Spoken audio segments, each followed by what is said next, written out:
the impact of the COVID-19 situation for logistics companies, like in many industries, in many sectors, it was uneven. There were certainly companies that were affected by the reduction in air freight capacity. So those that, for example, served customers and also were more involved in that part of the business spectrum that had rapidly reducing volumes, they were certainly negatively impacted. But at the same time, we had companies that were also much more involved in servicing e-commerce as well as the pharmaceutical healthcare sectors. And those logistics companies therefore saw an increase in activities and also in terms of their operations requirement. So they were hiring. In fact, a group that they took in were on secondment from hard-hit sectors like aviation. The second point I wanted to highlight is that this sector, as Minister Chan has described, is going through very rapid transformation. And one of the transformative efforts that you will see across many players in the industry is the intensified use of technology.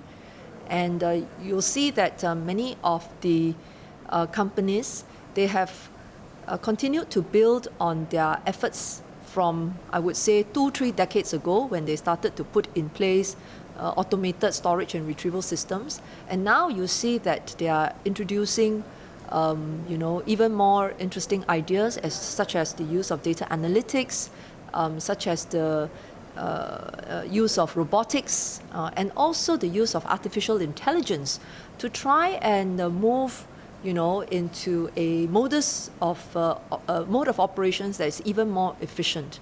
Now, of course, when companies use more technology, we're always concerned, what is the impact on the workforce?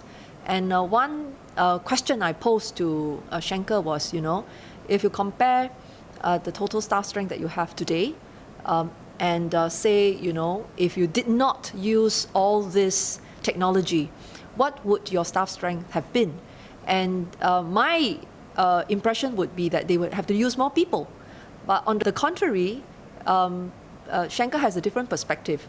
They say that actually they would have had to use fewer people. Why? And that's because they would have lost their competitive edge and they wouldn't have been able to grow as much as they could have, even in terms of their workforce. So the use of technology doesn't always mean that the jobs will be lost. In the case of logistics, by using more technology, the companies are able to operate more efficiently. They win more customers, and these customers can in turn be drawn to Singapore as an efficient and effective hub. And so as a result of all this increased growth and the volume of business that we handle, in fact, we may still end up having to use more people. So, and that kind of growth can only be supported if the companies are also becoming more efficient.